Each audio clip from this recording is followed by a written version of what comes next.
lebih lanjut terkait pengungkapan kasus tindak pidana perdagangan orang di Malang, Jawa Timur. Saat ini saya sudah terhubung dengan Kasat Reskrim Polres Malang, Ibtu Wahyu Rizky Saputro.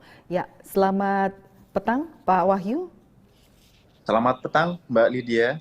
Ya, Pak Wahyu, kami ingin mengkonfirmasi kasus TPPO yang terungkap ini kan dari beberapa peristiwa ya Pak ya.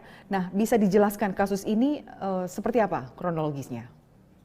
Baik, terima kasih Mbak. Kami jelaskan bahwa Alhamdulillah dalam kurun waktu kurang lebih 2 bulan terakhir, Satreskrim Polres Malang telah berhasil mengungkap 5 perkara tindak pidana perdagangan orang.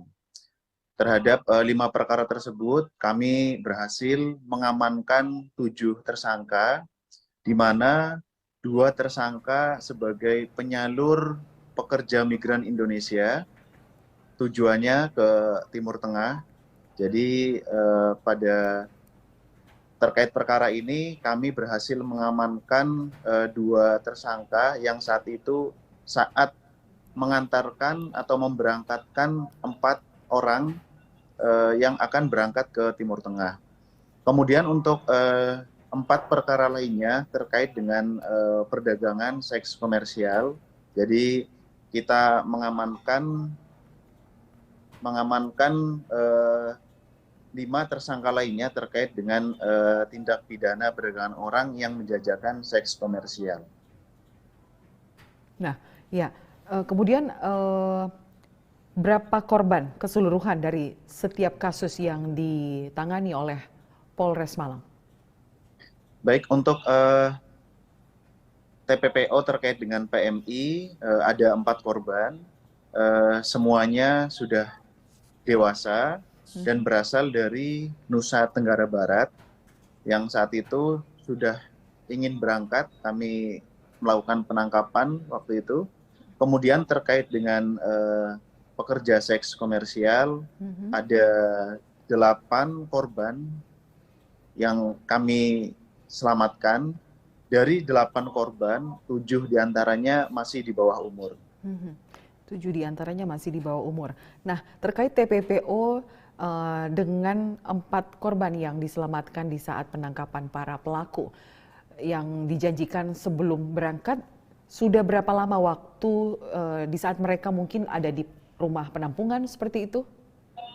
Baik, jadi sebelum berangkat, 4 korban tersebut sudah berada di penampungan selama kurang lebih 2 bulan.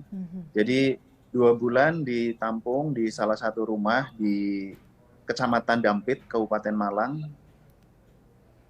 Ya,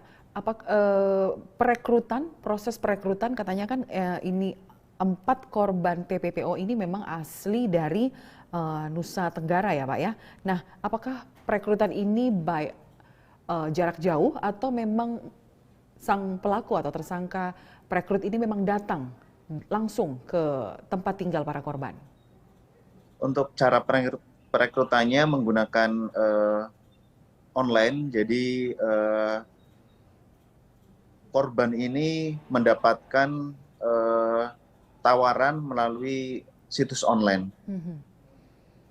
Ya, kemudian kerugian seperti apa yang korban alami? Mungkin para perekrut atau para tersangka ini meminta sejumlah uang untuk uang pemberangkatan seperti itu?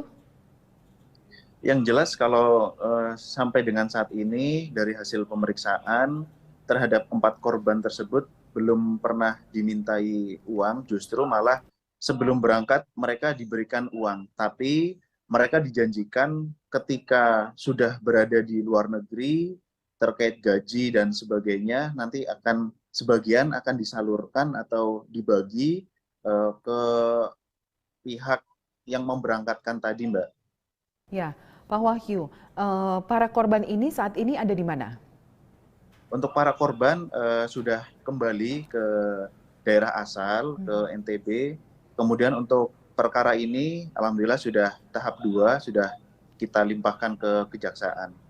Nah, terkait para pelaku, apakah mereka sebelumnya juga pernah melakukan tindak kejahatan TPPO seperti ini?